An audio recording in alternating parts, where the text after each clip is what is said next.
आजची सकाळ उरणसह महाराष्ट्राची झोप उडवणारी ठरली। आज पहाटे उरण पोलिसांना एका तरुणीचा मृतदेह एका झुडपात छिन्न विछिन्न अवस्थेत आढळला। ही तरुणी 2 दिवसांपासून बेपत्ता होती।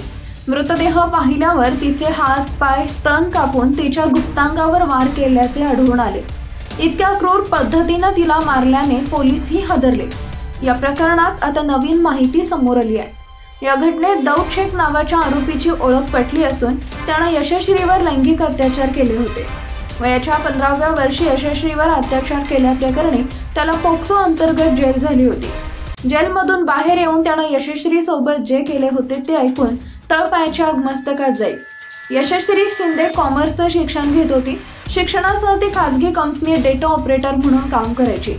गुरुवारी ती आई वडिलांना बाहेर जाते असं सांगून घरातून निघाली आणि तिच्या मैत्रिणीच्या घरी गेली। रात्री उशिरापर्यंत मुलगी परतली नाही तेव्हा वडिलांनी तिच्या बेपत्ता होण्याची तक्रार नोंदवली। शुक्रवारी रात्री उरण पोलीस स्टेशनच्या पथकाला एक कॉल आला। त्यात कोट नाका परिसरात रस्त्याच्या थारोळ्यात मुलीचा मृतदेह पडला असून कुत्रे तिच्या शरीराचा चावा घेत होते। कुत्र्यामुळे मुलीचा चेहरा विद्रूप झाला होता। तिच्या खांद्यावरील मांसही कुत्र्यांनी खाल्लं। तिच्या कमरेवर आणि पाठीवर चाकूचे 3 वार होते। यशश्री शिंदे बेपत्ता प्रकरण पाहता तिच्या आई वडिलांना बोलवण्यात आलं तेव्हा मुलीचे कपडे आणि तिच्या शरीरावर टॅटूने तिची ओळख पटली। पीडित मुलीच्या आई वडिलांनी संशयित म्हणून दाऊद शेखचं नाव पोलिसांना सांगितलं। दाऊद शेख हा व्यवसायाने ड्रायव्हर असून 2018 मध्ये त्यानं 15 वर्षीय यशश्री शिंदेला पाहिलं आणि तिला टार्गेट करणं सुरू केलं। तिला आपल्या जाळ्यात ओढत 2019 मध्ये यशश्रीचं शारीरिक शोषण केलं। कुटुंबाने दाऊद विरुद्ध पोक्सो अंतर्गत गुन्हा दाखल केला।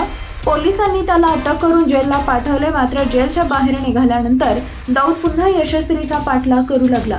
दाऊदनेच तिचं अपहरण करून हत्येचा केल्याचा आरोप तिच्या आई वडिलांनी केला आहे। आरोपी कर्नाटकात राहणारा असून त्यानं मोबाईल बंद केलाय। तो फरार असून त्याच्या शोधासाठी पोलिसांनी विविध टीम तयार केली आहे।